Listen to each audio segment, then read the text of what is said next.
వందనాలు. ఈ దినమున కొరకు ఏర్పాటు చేయబడినటువంటి దేవుని వాక్యము భయభక్తులుగా చదువుగా ఉన్నాము. గలతీలకు రాసిన పత్రిక 5వ అధ్యాయము 22, 23 చదువుగా ఉన్నాము. అయితే ఆత్మఫలం ఏమనగా ప్రేమ, సంతోషము, సమాధానము, దీర్ఘశాంతము, దయాళుత్వము, మంచితనము, విశ్వాసము, సాత్వికము, ఆశానిగ్రహము. ఇట్టి వాటికి విరోధమైన నియమమేదీ లేదు. ఇంతటితో ఈ వాక్యము ముగించుకున్నాం. ఆమేన్. దేవుని బిడ్డలారా, మన ప్రభువైన యేసుక్రీస్తు నామములో మీ అందరికీ వందనాలు, ఉదయకాలపు శుభాలు తెలియజేస్తున్నాను. ఈ యొక్క ఉదయకాల సమయంలో దేవుని వాక్యాన్ని ధ్యానించుకోక ముందు క్లుప్తంగా ప్రార్థన చేసుకుందాం. పరిశుద్ధుడా, ప్రేమ కలిగిన తండ్రి, మీకు స్తోత్రం నాయన. ఉదయకాల సమయంలో ప్రభువా ఆయన అనేక మంది నాయన నిద్రమత్తులై ఉంటారు. అయితే ప్రభువా, మీ యొక్క ఏర్పాటును బట్టి నాయన మీరు మాకు ఈ యొక్క యూసీవై పరిచయనిచ్చారు. అందును బట్టి మీకు వందనాలు తెలియజేస్తున్నాం తండ్రి. ఈ ఉదయకాల సమయంలో ప్రభువా మేమందరం కూడా రకరకాల ప్రాంతాల నుంచి నాయన ఈ విధంగా కూడుకునే భాగ్యం ఇచ్చారు తండ్రి. వందనాలు తెలియజేస్తున్నాం. చేరి వచ్చిన ప్రతి బిడ్డను బట్టి మీకు వందనాలు తెలియజేస్తున్నానయ్యా. వారి కుటుంబాలను మీరు జ్ఞాపకం చేసుకోండి తండ్రి. వాళ్ళ కుటుంబాల్లో సంతోషము, సమాధానంతో నింపమని విజ్ఞాపన చేస్తున్నాను. ప్రతి ఒక్కరికి కూడా మంచి ఆరోగ్యము దయచేయమని ప్రార్థన చేస్తున్నానయ్యా. తండ్రి, నేను ఈ సమయంలో మేము వాక్యం ధ్యానించుకోబోతుండగా సహాయం దయచేయండి అయ్యా. నాలో మీరు నుండి మీరు నన్ను బూరగా వాడుకోండి తండ్రి. వింటున్న ప్రతి ఒక్కరికి అర్థమయ్యేలాగా చెప్పుటకు తగినటువంటి జ్ఞానం కూడా మీరు నాకు దయచేయమని, మీరు నన్ను నడిపించమని, చేరువచ్చిన ప్రతి ఒక్కరు కూడా శ్రద్ధగా వాక్యం వినడానికి మంచి మనసును కూడా మీరు వారికి దయచేయమని ప్రార్థన చేస్తూ, ఎవరైతే ఇంకా జాయిన్ అవ్వలేదో వారిని కూడా సమయానికి త్వరగా జాయిన్ అయ్యి మీ యొక్క వాక్యం వినడానికి వారికి మంచి భాగ్యం కూడా మీరు దయచేయమని యేసుక్రీస్తు నామంలో అడిగి వేడుకుంటున్నాను తండ్రి. ఆమేన్.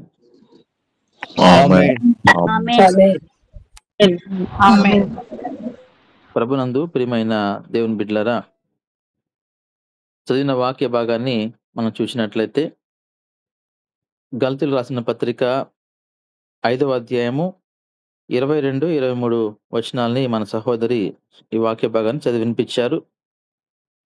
అయితే దేవుని యొక్క కృపను బట్టి గత వారం మనము ఈ యొక్క ఆత్మ ఫలములో మొదటిది ప్రేమ గురించి ధ్యానం చేసుకున్నాం. ఈ రోజున మనము సంతోషము గురించి ధ్యానం చేసుకోబోతున్నాం. ఆత్మ ఫలాలు ఇక్కడ మనం చూస్తున్నాము, 9 చూస్తున్నాము. ఇవన్నీ కూడా మనకు ఉండాలి. అందుకే 23వ వచనం గమనించినప్పుడు ఇట్టి వాటికి విరోధమైన నియమమేదియును లేదు అంటున్నాడు. కనుక ఈ ఆత్మ ఫలాలకి ఏది కూడా విరోధమైనది లేదు. ఇవన్నీ కూడా మనలో ఉన్నప్పుడు క్రైస్తవులుగా మనము చక్కగా ఫలిస్తాము అనే విషయాన్ని మనం గమనించాలి. ఈ ఫలాలు ప్రతి క్రైస్తవుల్లో ఉంటే ప్రతి కుటుంబం కూడా సంతోషంగా, సమాధానంగా ఉంటుందనే విషయాన్ని కూడా నేను మీకు జ్ఞాపకం చేస్తున్నాను. ఈరోజు మనము రెండో విషయాన్ని ధ్యానం చేసుకుందాం. సంతోషము అనే విషయం గురించి మనం మాట్లాడుకుందాం. ప్రభునందు ప్రియమైన దేవుని బిడ్డలారా, దేవుడు మన జీవితంలో సంతోషాన్ని ఇచ్చాడు. మొట్టమొదటిలో కూడా ఆదిలో మనం గమనించినప్పుడు ఆదామును అవ్వను సృష్టించిన తర్వాత వారు ఏమైతే ఏలడానికి వారు సమస్తాన్ని కూడా వారికి దేవుడు ఏర్పాటు చేశాడు. వారికి ఫలాలను కూడా దేవుడు ఇచ్చాడు. జీవ ఫలాలను తినమని వారికి ఒక మంచి ఆజ్ఞనిచ్చాడు. అదే సమయంలో సంతోషంగా ఉండడానికి వారికి అన్ని కూడా ఆయన సమకూర్చాడు. అయినప్పటికీ వారు దేవుని యొక్క సృష్టి యొక్క భవిష్యత్తు గురించి మర్చిపోయారు. దేవుని ప్రణాళికను వారు గమనించలేకపోయారు. దేవుని మాటను వినలేకపోయారు. అందుకే వారు ఆజ్ఞ అతిక్రమము పాపంలోకి మార్చబడ్డారు. పాపం చేసి దేవుని ఆజ్ఞను అతిక్రమించారు.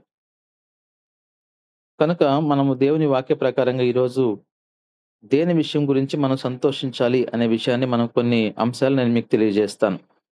అనేక విషయాలు ఉన్నాయి, అయినప్పటికీ కొన్ని మనము ఈ రోజున నేర్చుకుందాం. మొట్టమొదటిగా ఇది మనందరికి తెలిసిన కీర్తన. అనేక సార్లు మనం చదువుకుంటూ ఉంటాము.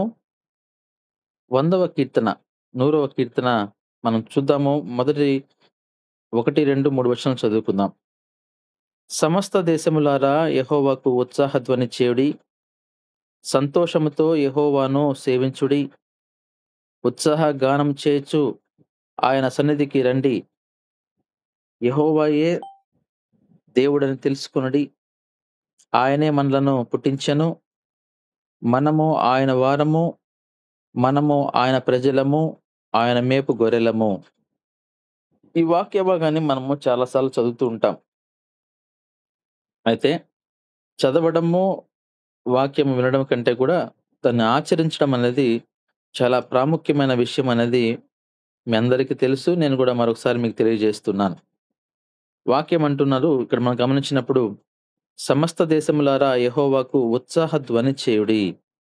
మనందరం గూడా మన ఈ ప్రపంచంలో ఉన్నటువంటి ప్రతి ప్రజలు కూడా తెలుసుకోవాల్సిన విషయం ఏందంటే, మనమందరము ఉత్సాహ ధ్వని చేయాలి. సంతోషించాలి. సంతోషముతో యెహోవాను సేవించాలి. ఈ మాటను గమనించండి. మనం ఎప్పుడు గూడా దేవుణ్ణి సేవించేటప్పుడు సంతోషముతో సేవించాలి అనే మాట ఇక్కడ మనం చూస్తున్నాం. సంతోషముతో దేవుని సేవించకుండా మరి ఎలా సేవిస్తాము? అంటే కొందరు సంతోషముతో దేవుని సేవించకుండా ఒక ఆనవాయితీగా ఏదో మనము ఆహ్, ప్రార్థన చేయాలి గదా! అని ప్రార్థన జేసేవారు. మందిరానికి వెళ్ళాలి కదా! వెళ్ళకపోతే ఎలా ఈరోజు ఆదివారం గదా! అని వెళ్ళేవాళ్ళు.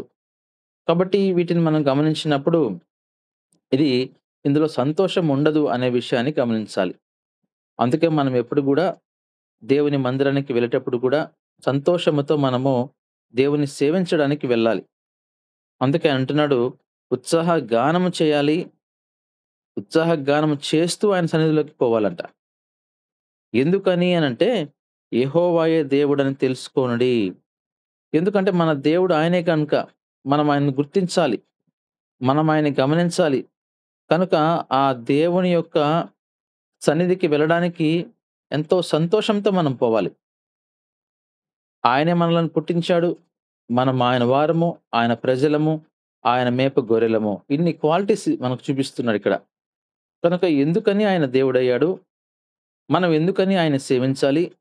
మనం సేవిస్తున్నప్పుడు ఎందుకు ఆనందంతో, సంతోషంతో సేవించాలి అంటే, ఇన్ని మంచి క్వాలిటీస్ ఆయనలో ఉన్నాయి. ఆయనే గదా మనల్ని పుట్టించాడు. మనం ఆయన ప్రజలము గదా! మనం ఆయన మేపు గొర్రెలము గదా!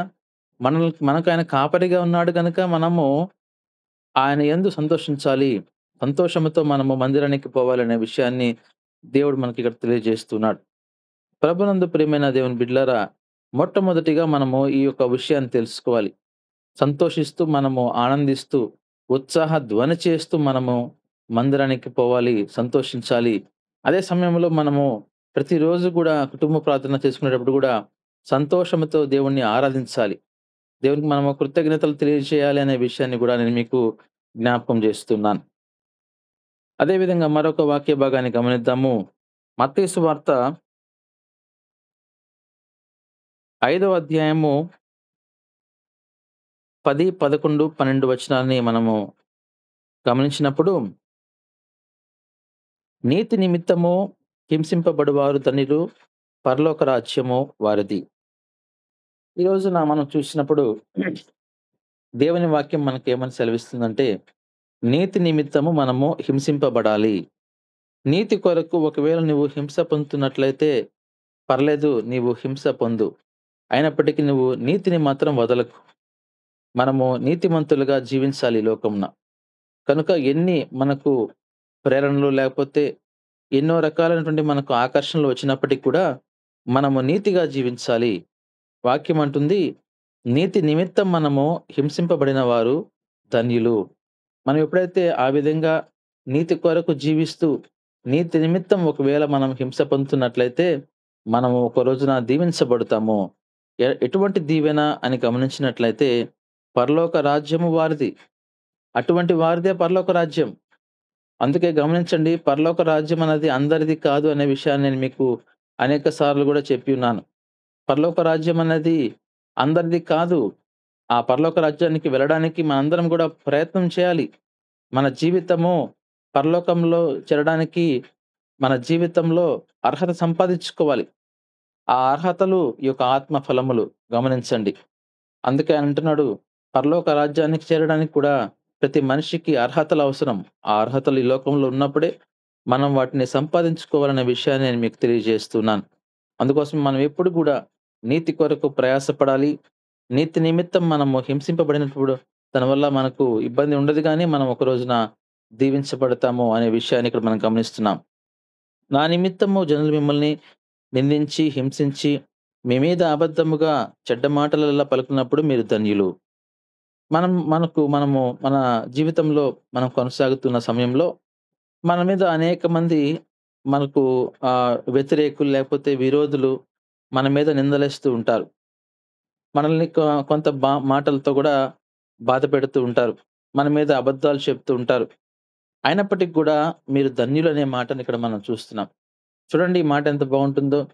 మన గురించి ఎవరైనా గొప్పగా మాట్లాడితే మనం ధన్యులం అని చెప్పుకుంటాం గానీ, మన గురించి ఒకవేళ దేవుని ప్రకారంగా జీవిస్తూ, దేవుని కొరకు మనం ప్రయాసపడుతున్న సమయంలో, సువార్త ప్రకటిస్తున్న సమయంలో, లేకపోతే ఒక మంచి ఆత్మీయంగా, ఆత్మీయ సహోదరుడిగా, లేకపోతే ఆత్మీయంగా అందరిని గూడా నడిపిస్తున్న సమయంలో, మన మీద ఒకవేళ నిందలు వేసినా, ఒకవేళ మనల్ని వారు హింసించినా, ఒకవేళ మాటలతో మనల్ని హింసించి మాట్లాడినా, మన మీద అబద్ధాలు జెప్పి, చెడ్డ మాటలు వాళ్ళు పలికినప్పటికి కూడా, మనము మౌనంగా ఉండండి. అప్పుడు మీరు ధన్యులవుతారని జెప్పే మాటని ఇక్కడ మనం చూస్తున్నాం. కనుక ప్రభునందు ప్రియమైన దేవుని బిడ్డలారా, ఎప్పుడైతే మనము దేవుని కొరకు జీవిస్తూ మనము అనేక రకాల నిందలు పడుతూ ఉంటామో, దేవుడు మనల్ని దీవించబోతున్నాడనే విషయాన్ని గమనించాలి. సంతోషించండి, ఆనందించండి. ఎంత గొప్ప విషయమండి. అటువంటి హింసలు పడుతూ మనం సంతోషించగలమా? అయినప్పటికీ దేవుని వాక్యం సెలవిస్తుంది. సంతోషించమంటున్నాడు, ఆనందించమంటున్నాడు. కనుక మనము గమనించండి, సంతోషము గురించి మనం ధ్యానించుకునేటప్పుడు, మనము ఎందుకని సంతోషించాలి అనేటువంటి విషయాన్ని మనం గమనించినప్పుడు ఇది రెండవ కారణంగా చూస్తున్నాం. ఎందుకు సంతోషించాలి అంటే, మనము దేవుని నిమిత్తం మనము నీతిమంతులుగా జీవించాలి. దేవుని కొరకు బ్రతికేటప్పుడు మనము హింసలను భరించాలి అనే విషయాన్ని ఇక్కడ మనకు దేవుడు తెలియజేస్తున్నాడు. ఆనందించుడి పరలోకమందు మీ ఫలం అధికమగును. కనుక మన ఫలము ఇక్కడ ఉండకపోవచ్చేమో గానీ, మన ఫలము పరలోకమందు మనము అనుభవిస్తాము అనే విషయాన్ని దేవుడు మనకు జ్ఞాపకం చేస్తున్నాడు. కనుక క్రైస్తవులుగా మనము జీవిత ప్రయాణం కొనసాగిస్తున్నప్పుడు, మనకు ఎన్నో శోధనలు మనకొస్తాయి. ఎన్నో బాధలు మనకొస్తాయి. అయినప్పటికీ మనకు దేవుడు ఒక ధైర్యాన్నిస్తాడు. ఆ ధైర్యం ద్వారా మనము ఈ సాతాను శోధనలు మనము జయించవచ్చు. మనకు దేవుడు మంచి శక్తిని గూడా ఇస్తాడనే విషయాన్ని నేను మీకు జ్ఞాపకం చేసుకుంటున్నాను. కనుక దేవుని కొరకు మనం జీవించేటప్పుడు మనము అన్నీ గూడా భరించాలి. అన్నీ గూడా భరించాలి. కుటుంబంలో ఒకవేళ శ్రమలుండొచ్చు. సమాజంలో శ్రమలుండొచ్చు. లేపోతే వ్యక్తిగతంగా నీకు ఒకవేళ సమస్యలు, శ్రమలున్నప్పటికీ దేవుని కొరకు నీతిగా జీవిస్తూ, మనం అవన్నీ భరిస్తూ ముందుకు వెళ్తున్నప్పుడు, పరలోక రాజ్యము మనలాంటి వారిదే అనే విషయాన్ని దేవుడు మనకిక్కడ తెలియచేస్తున్నాడు. అదే విధంగా మరొక వాక్య భాగాన్ని మనం గమనిద్దాము. లూకాసు వార్త 15వ అధ్యాయము 23, 24 వచనాలు మనం ధ్యానం చేసుకుందాం. లూకాసు వార్త 17వ అధ్యాయం మనం లేకపోతే 4 నుంచి వద్దాం. మొదటి నుంచి కూడా మనం ఒకసారి చూసుకుందాం. తర్వాత మళ్ళీ 15, 16 కూడా 23, 24 కూడా మళ్ళీ వద్దాం. 4వ వచనాన్ని చదువుతాను వినండి. లూకాసు వార్త 15వ అధ్యాయము 4వ వచనం. మీలో ఏ మనిషికైనను 100 గొర్రెలు కలిగి ఉండగా, వాటిలో ఒకటి తప్పిపోయిన ఎడల, అతడు 99 అడవిలో విడిచిపెట్టి, తప్పిపోయినది దొరకు వరకు దానిని వెదక వెళ్ళడా? ఈ మాటలు మనం గమనించినప్పుడు, దాని ముందు వచనాలు కూడా మనం చూస్తే, సుంకరులను, పాపుల గురించి ఇక్కడ మనం చూస్తున్నాము. మరి ఇక్కడ దేవుడు వారిని ఎంతగానో ప్రేమిస్తూ ఉంటే, అది వాళ్ళు శాస్త్రులు, పరిసయ్యులు వాళ్ళు సహించలేకపోయారు. కనుక పాపాత్ముల కొరకు దేవుడు ఈ లోకానికి వచ్చాడు. కనుక మన పాపాల నిమిత్తం ఆయన సిలువలో మరణించాడు. మృత్యుంజయుడే తిరిగి లేచాడు. కనుక ఈ లోకానికి ఎందుకొచ్చాడు అంటే, మనల్ని ఎంతగానో ప్రేమించాడు గనక, మనందరం కూడా పాపం చేసి ఉన్నాం గనక, మన కొరకు ఆయన సిలువలో మరణించాడు అనే విషయాన్ని జ్ఞాపకం చేసుకోవాలి. అయితే ఇక్కడ మనం చూస్తున్నాము సుంకరులతో, పాపులతో కలిసి ఆయన వాళ్ళతో మాట్లాడుతున్నాడని, వారికి బోధన చేస్తున్నాడని వీరెంతగానో బాధపడుతున్నారు. ఎవరు? చాలా జ్ఞానవంతులు వాళ్ళు. పరిసయ్యులు, అదేవిధంగా శాస్త్రులు వీరందరూ చూసి బాధపడుతున్న సమయంలో దేవుడు వారికి ఈ ఉపమానం తెలియజేస్తూ అంటున్నాడు, మీరు ఒకవేళ ఒక యజమానికి లేకపోతే ఒక మనుష్యునికి 100 గొర్రెలుంటే, ఆ 100 గొర్రెలు గూడా అడవిలో అతను మేపుతున్న సమయంలో, ఒకవేళ ఒక గొర్రె తప్పిపోతే వెంటనే ఏం జేస్తాడు? 99 గొర్రెలను అక్కడ పెట్టి, ఆ ఒక్కదాన్ని ఎతుక్కుంటూ వెళ్ళడా? అనే ప్రశ్నను వాళ్ళకే ఇస్తున్నాడు. అది దొరికినప్పుడు సంతోషముతో దానిని తన భుజముల మీద వేసుకొని, ఇంటికి వచ్చి తన స్నేహితులకు, పొరుగువానికి పిలిచి, "మీరు నాతో కూడా సంతోషించుడి. తప్పిపోయిన నా గొర్రె దొరికినదని వారితో చెప్పును కదా!" కనుక తప్పిపోయిన గొర్రె దొరికినప్పుడు ఎంతో ఆనందం. ఎంత ఆనందమంటే, ఆ 99 గొర్రెలు క్షేమంగా ఉన్నాయి. అయితే తప్పిపోయింది ఎవరు? ఒకే ఒక గొర్రెపిల్ల. కనుక అని ఆ గొర్రెపిల్ల దొరికినప్పుడు ఎంతో సంతోషించి తప్పిపోయి మళ్ళీ దొరికింది గదా! అని ఆ భుజాన వేసుకొని సంతోషంతో ఇంటికి వెళ్ళి, తన కుటుంబ సభ్యులతో ఆ విషయాన్ని పంచుకొని, బంధువులతో ఆ విషయాన్ని పంచుకొని, ఎంతో సంతోషంతో ఉంటాడనే విషయాన్ని ఇక్కడ గమనించాలి. కనుక అటువలే ఈ మాట చాలా ప్రాముఖ్యమైనది. అటువలే మారు మనస్సు అక్కర్లేని 99 మంది నీతిమంతులు విషయమై కలుగు సంతోషము కంటే, మారు మనస్సు పొందు ఒక్క పాపి విషయమై పరలోకమందు ఎక్కువ సంతోషము కలుగును. ఇక్కడ నా ఉద్దేశ్యం ఏందంటే, పరలోకంలో దేని గురించి ఎక్కువ సంతోషిస్తారు అనే విషయాన్ని ఇక్కడ నేను మీకు తెలియజేస్తున్నాను. ఏ విషయం అంటే మనం చూసినప్పుడు, ఇక్కడ మనము ఏ విధంగా అయితే ఒక గొర్రెల కాపరి ఒక గొర్రె కొరకు వెతికి తెచ్చుకున్న తర్వాత సంతోషిస్తాడో, అదే విధంగా పరలోకంలో గూడా అటువంటి ఆత్మ కొరకే తప్పిపోయినటువంటి ఆత్మ కొరకు పరలోకంలో ఎక్కువ సంతోషం ఉంటుందంట. ఎప్పుడైతే ఒక వ్యక్తి మారు మనసు ఒకవేళ అక్కడ గమనించండి. కొందరు మారు మనసు పొందుతారు గానీ, ఆ మారు మనసు నామకార్థకంగా ఉంటది. కనుక మారు మనసు వాళ్ళకి అక్కర లేనటువంటి మనుషులుగా ఉంటారు. సో, మారు మనసు పొందినట్టే ఉంటారు. కానీ వాళ్ళ జీవితం మనం గమనించినప్పుడు వీళ్ళకసలు మారు మనసనేది పొందారా? పొందలేదా? అనేటువంటి అనుమానం గూడా మనలో వస్తది. అటువంటి మారు మనసు లేనటువంటి 99 నీతిమంతులను విషయమై కలుగు సంతోషము కంటే మారు మనసు పొందు ఒక్క పాపి. కనుక ఇక్కడ గమనించండి. కొందరు మారు మనసు పొందితే అలానే వాళ్ళు జీవిస్తారింక. కనుక వాళ్ళు ఒకప్పుడు జీవితాన్ని గమనిస్తే వాళ్ళు చాలా దేవునికి వ్యతిరేకమైన కార్యాలు చేస్తుంటారు. వాళ్ళు ఒక దేవుని ఉగ్రతకు గురి కాబోతుంటారు. అటువంటి వారు దేవుని వాక్యాన్ని విని, తెలుసుకొని, మారు మనసు పొందారు గనక, పరలోకంలో ఇటువంటి వారు ఒక్కరి కొరకు సంతోషమంట పరలోకంలో. ఎంత సంతోషాన్ని గమనించినప్పుడు, ఎక్కువ సంతోషము కలుగును అనే మాట అక్కడ మనం గమనిస్తున్నాం. కనుక ప్రభునందు ప్రియమైన దేవుని బిడ్డలారా, పరలోకంలో మరి ఎవరి నిమిత్తం సంతోషం ఉంటుందనే విషయాన్ని గమనించినప్పుడు, ఒకవేళ వాక్యం వింటున్న వారు, ఒకవేళ దేవుని వాక్యానికి వ్యతిరేకంగా జీవిస్తున్నారేమో, మీ కొరకే దేవుడు ఎదురు చూస్తున్నాడు. మీరు మారు మనసు పొందాలి. మీరు పరలోకంలో మీ గురించి ఆయన ఎంతగానో సంతోషిస్తాడనే విషయాన్ని దేవుడు మనకిక్కడ తెలియజేస్తూ ఉన్నాడు. కనుక అదే విధంగా అదే అధ్యాయంలో లూకాసు వార్త 15వ అధ్యాయము 23, 24 వచనాన్ని గమనించినప్పుడు ఇక్కడ గూడా మనము ఒక విషయాన్ని మనం గమనించవచ్చు. ఇక్కడ మనం గమనిస్తే తప్పిపోయిన కుమారుడు గురించి ఇక్కడ మనం చూస్తున్నాం. ఇదొక ఉపమానం ఆయన బోధిస్తూ అంటున్నాడు. తప్పిపోయినటువంటి కుమారుడు అంటే ఒక తండ్రికి ఇద్దరు కుమారులున్నారు గదా! వారిలో చిన్నవాడు ఆశ తీసుకొని వాళ్ళ యొక్క స్నేహితులతో కలిసి రకరకాలుగా వాడు సంతోషించి ఆ డబ్బులన్నీ గూడా అయిపోయిన తర్వాత ఒక్కసారిగా వాడికి ఆకలేసినప్పుడు వాడికి ఆహారం దొరకదు. ఆ సమయంలో వాళ్ళ యొక్క ఒక పందులు మేపే యజమాని దగ్గరికి పోయి ఆ యొక్క పందులు మేపుకుంటూ, ఆ పందులు తినే పొట్టును తిన్నప్పుడు అప్పుడు దేవుడు గుర్తొస్తాడు. అప్పుడు తండ్రి గుర్తొస్తాడు. అయ్యో! మా తండ్రి నన్నెంతగానో ప్రేమిస్తూ చక్కగా అనేక మంది యజమానులు మా ఇంట్లో ఉన్నారు. వాళ్ళందరి మధ్యలో నేను ఉంటున్నాను. ఈరోజు ఒక పందులు మేపేటువంటి వాళ్ళ దగ్గర నేను పని జేయడానికి అవసరం వచ్చిందా? ఈరోజు పందులు తింటున్నటువంటి పొట్టును నేను తినాల్సొస్తుందా? చూసారా ఎటువంటి పరిస్థితి వచ్చిందని జెప్పి బాధపడి తిరిగి ప్రయాణమై వెళ్ళినప్పుడు, ఆ సమయంలో ఎప్పుడైతే తండ్రి ఎదురొచ్చి ఆ కుమారుడిని చూసి, హత్తుకొని, కరుసుకొని, ముద్దు పెట్టుకొని, ఉంగరం తొడిగించి ఆ సమయంలో చెప్తున్న మాటలివి. చూడండి 23వ వచనంలో, "క్రొవ్విన దూడను తెచ్చి వధించుడి, మనము తిని సంతోషించుదము. ఈ నా కుమారుడు చనిపోయి మరలా బ్రతికెను, తప్పిపోయి దొరికెనని చెప్పెను. అంతట వారు సంతోషపడసాగిరి." ఇదొక సంతోషం. ఇక్కడ మనం చూస్తున్నాం. తండ్రి యొక్క సంతోషం ఏ విధంగా అయితే పరలోకమందున్న తన తండ్రి ఏ విధంగా అయితే పరలోకంలో ఆ యొక్క నశించినటువంటి ఆత్మను రక్షించబడిన తర్వాత సంతోషిస్తారో, ఇక్కడ గూడా లోక సంబంధంగా గూడా తండ్రి తన బిడ్డలను ప్రేమించాలి అనే విషయాన్ని ఇక్కడ మనం గమనిస్తున్నాం. కనుక మన యొక్క కుటుంబ సభ్యులుగా మనము ముందుకు కొనసాగుతున్న సమయంలో, మన యొక్క బిడ్డలు ఒకవేళ తప్పు చేస్తే వారిని మనం క్షమించాలి. అదే సమయంలో మనం వాళ్ళకొక మార్గాన్ని గూడా చూపించాలి. ఎప్పుడైతే మనము మార్గం చూపించమో, ఆ మార్గము వాళ్ళకి తెలీదు. ఈరోజు గమనించండి. చాలామంది కూడా దేవుని వాక్యాన్ని, ఆ మార్గాన్ని వారు పిల్లలకి చూపించలేకపోతున్నారు.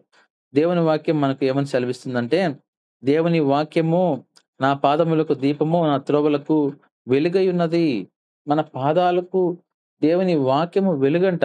మనకొక త్రోవ చూపిస్తుందంట. కనుక ఆ త్రోవ చూపించాలి. లేపోతే మనం ఆ వాక్యం మనకు వెలుగుగా ఉండాలి అంటే, ఆ వాక్యాన్ని మనం వినాలి. ఆ వాక్యాన్ని మనం నెమరు వేసుకునేటువంటి స్థితిలో ఉన్నప్పుడు, దేవుడు మన మార్గాన్ని ఆయన సరళం చేసినప్పుడు, అప్పుడు నువ్వు సంతోషిస్తావు. ఇక్కడ గమనించండి. ఈ యొక్క చిన్న కుమారుడు గూడా మారు మనస్సు పొందాడు. ఏమన్నాడు? ఎప్పుడైతే వచ్చి ఆ విధంగా "అయ్యా నేను నీకు తప్పు చేశాను" అని తండ్రిని బ్రతిమాలినప్పుడు తండ్రి అవన్నీ గూడా పట్టించుకోలేదు. ఇంకా పాత విషయాలు ఏది కూడా జ్ఞాపకం చేసుకోలేదు. వెంటనే వాళ్ళ పని వాళ్ళని పిలిచాడు. వారికి చెప్పాడు, "మీరు ఆహ్, ఆహ్, కొవ్విన దూడను తీసుకొనొచ్చి వధించండి. మనము తిని సంతోషిస్తాము. ఎందుకని? నా కుమారుడు చనిపోయి మళ్ళీ బ్రతికాడు." కనుక చనిపోయి బ్రతకడం చాలా గొప్ప విషయమండి. పాపంలో మనము మరణించాలి. మళ్ళీ క్రొత్త జన్మను మనం పొందుకోవాలి. నూతన జన్మ కలిగి మనం జీవించాలి. మళ్ళీ ఆ యొక్క పాత జీవితంలోకి మనం మళ్ళీ మనము వెళ్ళకూడదనే విషయాన్ని గమనించాలి. అందుకు అంటున్నాడు, తప్పిపోయి మళ్ళీ దొరికాడు. కనుక దేవుని వాక్యాన్ని వింటూ తప్పిపోయావేమో, తిరిగి మళ్ళీ దేవుని యొద్దకొచ్చినప్పుడు దేవుడు క్షమిస్తాడు. అప్పుడు అందరూ కలుసుకొనంట ఆ రోజున సంతోషించారనే విషయాన్ని ఇక్కడ మనం గమనిస్తున్నాం. ప్రభునందు ప్రియమైన దేవుని బిడ్డలారా, మనము ఈ యొక్క లూకాసు వార్త 15వ అధ్యాయంలో గమనించినప్పుడు, ఈ ఉపమానాలు మనం చూస్తే ఇవి ఎంతో విలువైనవి అనే విషయాన్ని జ్ఞాపకం చేసుకోవాలి. ఇక్కడ తప్పిపోయినటువంటి కుమారుడు గురించి, తప్పిపోయిన గొర్రెపిల్ల గురించి మాట్లాడుతూ, మనం మారు మనసు పొందాలనే విషయాన్ని తెలియజేస్తున్నారు. కనుక మనము సంతోషించేటప్పుడు, ఆ సంతోషానికి ఒక కారణము ఉండాలి. బలమైన కారణం ఉండాలి. ఎందు నిమిత్తం నువ్వు సంతోషిస్తున్నావు? ఏ ఏ విషయం మీద నువ్వు సంతోషించాలి అనేది కూడా నువ్వు ఒకసారి ఆలోచించుకోవాలని నేను మీకు ప్రేమతో మనవి చేస్తున్నాను. అదే విధంగా ఇక్కడ చూస్తే మనము పాత నిబంధన గ్రంథంలో మనం చూస్తే ద్వితీయోపదేశ కాండము 12వ అధ్యాయము 7వ వచనాన్ని మనం గమనించినప్పుడు, "మీరును మీ దేవుడైన యెహోవా మిమ్మును ఆశీర్వదించి, మీకు కలుగజేసిన మీ కుటుంబములను మీ దేవుడైన యెహోవా సన్నిధిని భోజనము చేసి, మీ చేతి పనులన్నిటిని యందు సంతోషింపవలెను." ఇక్కడ మనం చూస్తున్నాము దేవుడు ఆజ్ఞయిస్తున్నాడు. నీవు ఏ విషయంలో సంతోషించాలి అనేది గూడా మనకు తెలియజేస్తున్నాడు. మిమ్మల్ని దేవుడు ఏ విధంగా అయితే ఆశీర్వదించాడో, ఈరోజు ఒకసారి మన స్థితిని మనం ఒకసారి గమనించాలి. మనము కొన్ని కుటుంబాలు మనం గమనించినప్పుడు, వారి యొక్క మొదటి స్థితి గమనిస్తే చాలా పేదరికంలో ఉంటారు. వారికి తినడానికి ఆహారం గూడా లేకుండా, అదే విధంగా వాళ్ళకి కట్టుకోవడానికి బట్టలు గూడా లేకుండా, ఎంతో ఇబ్బంది పడుతున్నటువంటి కుటుంబాలు మనము చూస్తూ ఉంటాం. అయితే అటువంటి కుటుంబాలను దేవుడు దీవించిన కుటుంబాలు ఎన్నో ఉన్నాయి. కనుక ఆ సమయంలో ఎప్పుడైతే వారు దీవించబడతారో, ఆ దీవెనలను వాళ్ళు ఎప్పుడు గూడా మర్చిపోకూడదు. వాటి గురించి ఆలోచిస్తూ ఉండాలి. కానీ మనం చూస్తున్నాము కొంతమంది వారి యొక్క పూర్వపు స్థితి మర్చిపోయేటువంటి వారు ఈ రోజున చాలామంది క్రైస్తవులు గూడా ఉన్నారు. అయితే వాక్యం అంటుందేందంటే, దేవుడు నిన్ను దీవించాడు. మీరును మీ దేవుడైన యెహోవా మిమ్మును ఆశీర్వదించి, మీకు కలుగజేసిన మీ కుటుంబాలను మీ దేవుడైన యెహోవా సన్నిధిన సంతోషించాలి అనే మాట ఇక్కడ మనం చూస్తున్నాం. మన కుటుంబాలను దేవుడు ఏ విధంగా అయితే దీవించాడో, ఆశీర్వదించాడో, అవి మీరు జ్ఞాపకం చేసుకుంటూ మనము ఆరాధించాలి, సంతోషించాలి. అదే సమయంలో మన యొక్క చేతుల కష్టాన్ని మనం ఒకసారి చూసి ఆ కష్టం మనం అనుభవిస్తున్నాం గాబట్టి, మనం సంతోషించే వారంగా ఉండాలని మనకు ఇక్కడ దేవుడు తెలియజేస్తున్నాడు. కనుక ప్రభునందు ప్రియమైన దేవుని బిడ్డలారా, ఈరోజు మన కుటుంబ స్థితి ఎలా ఉంది? ఒకసారి మనం గమనిస్తే ఈ యొక్క 2025 సంవత్సరము దాని ముందు జీవితాన్ని గూడా మనం గమనించినప్పుడు, మన యొక్క కుటుంబ స్థితి ఏ విధంగా ఉన్నింది? మనము ఏ విషయాల్లో మనం బాధపడుతూ, ఏ విషయాల్లో మనం దిగులు పడుతున్నాం. అయితే మళ్ళీ మనకు దేవుడు అవన్నీ గూడా ఈరోజు ఇచ్చాడు గదా! దాన్ని బట్టి మనం సంతోషించాలి. మన బిడ్డలని చక్కగా ఆయన మంచి జ్ఞానంతో నింపుతున్నాడు. వాళ్ళకి మంచి ఆరోగ్యాలు ఇస్తున్నాడు. సంతోషించాలి మనము. కనుక మనము దేని విషయం మీద సంతోషించాలో మనం ఈరోజు నేర్చుకుంటూ ఉన్నాం. కనుక ఆత్మ ఫలంలో సంతోషము అనేది చాలా ప్రాముఖ్యమైనది. ఈరోజు మన కుటుంబంలో గూడా ఎప్పుడు సంతోషం ఉండాలి. మనం సంతోషంగా ఉండాలి అంటే దేవుని వాక్యాన్ని మనము ఎప్పుడు గూడా చదివే వారంగా ఉండాలి. ప్రతిరోజు మన కుటుంబంలో కుటుంబ ప్రార్థన ఉండాలి. కుటుంబ ప్రార్థన ఉన్నప్పుడు మన యొక్క లోటుపాట్లు, మన సమస్యలన్నీ గూడా పరిష్కరింపబడతాయి. ఎప్పుడైతే మనము ఉదయం నుంచి సాయంత్రం వరకు ఉద్యోగాలకు, పిల్లలు చదువులకు వెళ్లి తిరిగొస్తారో, సాయంకాల సమయంలో ఒక్కసారిగా అందరం కూర్చొని ఒక పాట లేకపోతే 2 పాటలు పాడుకొని దేవుని వాక్యాన్ని ధ్యానించినప్పుడు ఒకవేళ మనకు నెమ్మది లేకపోతే దేవుడు నెమ్మదిస్తాడు. ఒకవేళ మన యొక్క లోటుపాట్లు ఏమైనా ఉంటే, ఒకవేళ తల్లిదండ్రులుగా మనం బిడ్డల్ని ఏమన్నా అనినట్లయితే లేకపోతే పిల్లలు మనల్ని ఏదైనా ఎదిరించినట్లయితే అవన్నీ గూడా ఆ సమస్యలన్నీ పరిష్కరింపబడతాయి. అదే సమయంలో మనకు నెమ్మది దేవుడిస్తాడు. కనుక ఖచ్చితంగా ప్రతిరోజు కూడా కుటుంబ ప్రార్థన జేసుకోవాలి. మా నాన్నగారు గూడా మాకదే నేర్పిచ్చాడు. చిన్నప్పటి నుంచి కూడా ప్రతిరోజు ఎంత అలసిపోయినప్పటికి కూడా మేమందరం కూర్చొని మమ్మల్నందరినీ కూర్చోబెట్టి ఆయన ప్రార్థన చేయించేవాడు. మాకే ఒక్కొక్కసారి బాధనిపిచ్చేది. అలసిపోయొచ్చున్నాం గదని. అయినప్పటికీ ఆయన ఒప్పుకునేవాడు కాదు. అందరిని కూర్చోబెట్టి ప్రతిరోజు కనీసము ఒక హాఫ్ అన్ అవర్ లేకపోతే 45 మినిట్స్ ఖచ్చితంగా అందరితో పాటు ఆయన కూర్చునేవాడు. అందరికీ మాకు ప్రతిరోజు గూడా వాక్యాన్ని వివరించేవాడు. ఆ వివరించడం వలన ఆ వాక్యము విని, విని ఒక రోజున మా మా అందరిని గూడా దేవుడు ఆ జ్ఞానంతో నింపాడు. కనుక మనం గూడా మన జీవిత ప్రయాణంలో మనం గూడా మన తండ్రుల దగ్గర నుంచి, మన పూర్వీకుల దగ్గర నుంచి మనం ఏమైతే నేర్చుకున్నామో అవి మనము మన జీవితంలో అమలు జేసుకోవాలి, అన్వయించుకోవాలి. మనం గూడా అవే పాటించినప్పుడు దేవుడు మన కుటుంబాలను దీవిస్తాడు. రాను రాను ఏమైపోతుందంటే కుటుంబాల్లో కుటుంబ ప్రార్థన ఉండడం లేదు. తల్లిదండ్రులు చేసుకుంటుంటే బిడ్డలు బయటికెళ్ళొచ్చేస్తారు. అదే విధంగా ఒకవేళ తండ్రి ఉంటే తల్లి ఉండడు. లేపోతే తల్లి ఉంటే తండ్రి ఉండరు. ఇలాంటి సందర్భాలొస్తున్నాయి. కనుక ఆ విధంగా ఉండకుండా కుటుంబం అంతా కలుసుకొని సంతోషించినప్పుడు దేవుడు మన కుటుంబాల్ని ఆయన ఆశీర్వదిస్తాడు. కనుక మనం ఎప్పుడు గూడా దేవుని యొక్క సన్నిధిలో మనము సంతోషించే వారంగా ఉండాలని మనం ఈరోజు తెలియజేసుకుంటున్నాం. కనుక ప్రభునందు ప్రియమైన దేవుని బిడ్డలారా, ఇప్పటి వరకు మనం చూసినట్లయితే మనము దేవుడు మనల్ని ఈరోజు ఈ లోకంలో పుట్టించాడు అంటే కేవలము ఆయన యొక్క కృప గనుక మనము ఆయన్ని బట్టి సంతోషించాలి. అదే విధంగా మనము నీతి నిమిత్తం మనము హింసింపబడాలి. అయితే సంతోషించాలి. ఎందుకంటే మనం మన యొక్క ఫలము పరలోకంలో మనము అనుభవించబోతున్నాం అనేటువంటి నిరీక్షణతోటి మనము జీవించాలని తెలుసుకున్నాం. అదే విధంగా ఆహ్, తప్పిపోయిన గొర్రెపిల్ల గురించి మనము సంతోషించాలి. ఎందుకంటే మనం వెంటనే ఆ గొర్రె దొరికింది గనక, ఆ గొర్రె తప్పిపోయి దొరికింది గనక మనందరం కూడా ఆనందించాలి. అదే విధంగా మారు మనసు పొందినటువంటి బిడ్డల గురించి మనం సంతోషించాలి. మన మందిరంలో గావచ్చు, మన మన గృహంలో గావచ్చు, ఒకవేళ ఎవరైనా మారు మనసు పొందితే వెంటనే మనందరం కూర్చొని సంతోషించి, కనుక ఆ మారు మనసు అనేది కంటిన్యూగా అదే విధంగా ఉండాలని మనము వారి గురించి ప్రార్థన చేసి సంతోషించినప్పుడు, పరలోకంలో మన దేవుడు గూడా మన గురించి సంతోషిస్తాడు. మన కొరకు ఆయన అక్కడ ఒక మంచి గృహాన్ని ఏర్పాటు చేస్తాడన్న విషయాన్ని నేను మీకు తెలియజేస్తున్నాను. ప్రభునందు ప్రియమైన దేవుని బిడ్డలారా, ప్రభు చిత్తమైతే మరొక సమయంలో మరొక తర్వాత ఆత్మఫలము గురించి మనము నేర్చుకుందాము. కనుక ఈ యొక్క సంతోషము అనేది మనందరి కుటుంబాల్లో దేవుడు ఉంచాలని, ఎవరైనా ఒకవేళ నెమ్మది లేకుండా బాధపడుతున్నారేమో, ఎవరు కూడా బాధపడొద్దండి. నెమ్మది ఒకవేళ సాతానుడు లేకుండా చేయగలుగుతాడు గానీ, ఆ నెమ్మది శాశ్వతంగా ఉండకుండా చేయలేడు. సాతానికి అధికారం ఉండదు గనుక, అందరం గూడా సంతోషంగా, సమాధానంగా మన కుటుంబాల్లో నింపుకుందాము. దేవుని వాక్యము మనందరిలో ఉన్నప్పుడు దేవుడు మనకు సంతోషము, సమాధానాన్ని ఇస్తాడు. అట్టి కృప దేవుడు మీ అందరికీ దయచేయను గాక. ఆమేన్. ఆమేన్. ప్రార్థన చేసుకుందామండి. ప్రేమ నమ్మకం కలిగినటువంటి మా ప్రియ పరలోకపు తండ్రి, పరిశుద్ధుడా, నీ బంగారు పాదాలకు వందనాలు చెల్లించుకుంటున్నాం నాయన. నాయనా గడిచిన దినమునంతయు నాయన నీ యొక్క రెక్కల చాట్ల మమ్మల్ని భద్రపరిచి కాచి కాపాడేవు నాయన. మంచి ఆరోగ్యమును మంచి ఆయుష్నిచ్చినందుకు నీకు వందనాలు చెల్లించుకుంటున్నాం నా తండ్రి. తండ్రి, ఎంతో మంది నాయన ఈ సమయమును చూడలేక గతించిపోయి ఉన్నారు. మీరైతే మాకు ఈ సమయాన్ని ఇచ్చారు నా తండ్రి. నిద్రలో నుంచి మమ్మల్ని నాయన లేపి నేను నీ పాద సన్నిధికి మమ్మల్ని తీసుకొచ్చిన విధానం బట్టి నాయన నీకు వందనాలు చెల్లించుకుంటున్నాం. ఈ సమయం ఉంది నా తండ్రి. నాయన మీటింగ్లో పాల్గొనేటువంటి ప్రతి బిడ్డని జ్ఞాపకం చేసుకోండి నాయన. నిద్ర టైం అయినను నా తండ్రి బిడ్డల్ని అందరినీ లేపి నా తండ్రి నీవు నా తండ్రి నాయన నిన్ను ధ్యానించుటకు నాయన మాకు ఇచ్చిన అవకాశాన్ని బట్టి నీకు వందనాలు చెల్లించుకుంటున్నాం. ప్రతి బిడ్డను కూడా జ్ఞాపకం చేసుకోండి నా తండ్రి.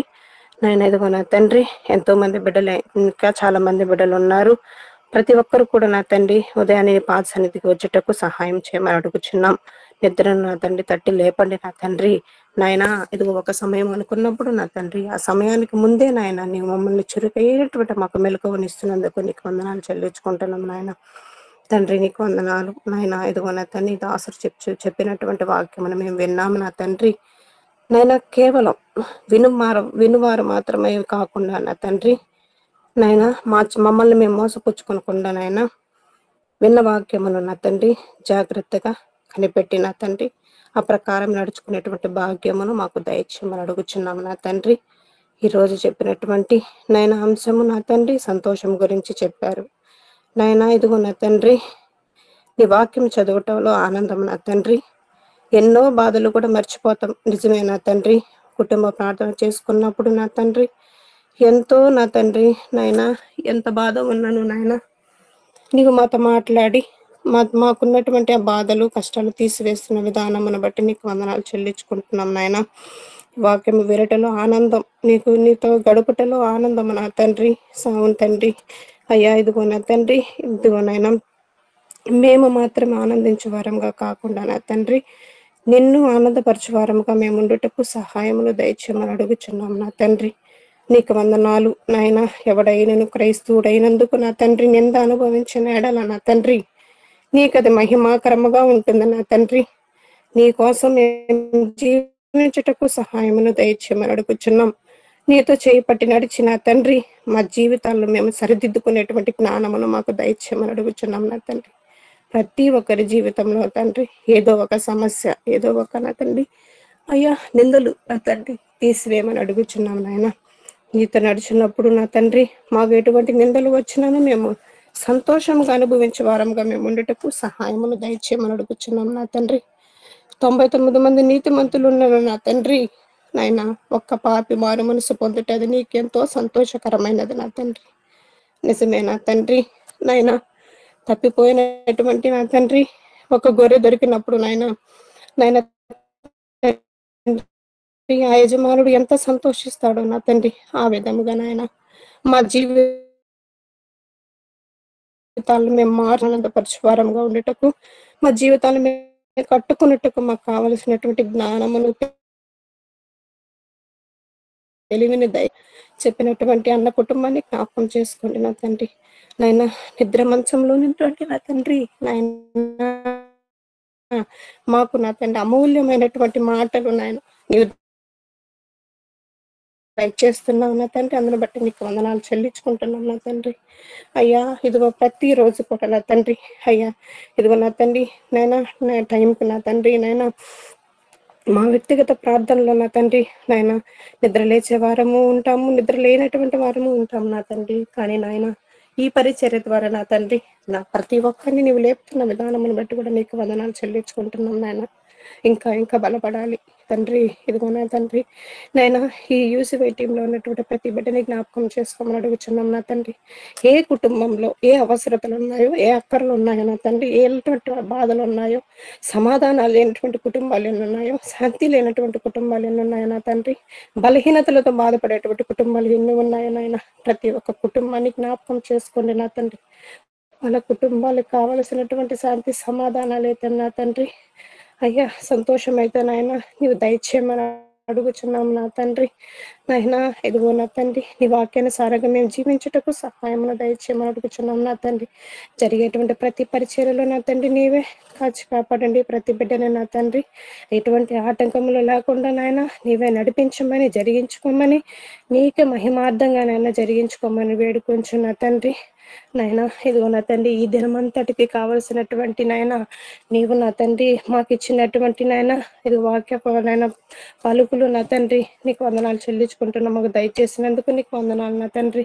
నాయన ఈ రోజంతా కూడా నా తండ్రి నీకు ఇష్టకరంగా జీవించుటకు, నిన్ను ఆనందపరిచేవారంగా మేము జీవించుటకు సహాయమును దయచేయమని వేడుకుంటూ నా తండ్రి మా జీవితాలు మేము మార్చుకునేటువంటి జ్ఞానమును నీ యొక్క కృపను మాకు అనుగ్రహించమని నేను వేడుకొంచు నాయన.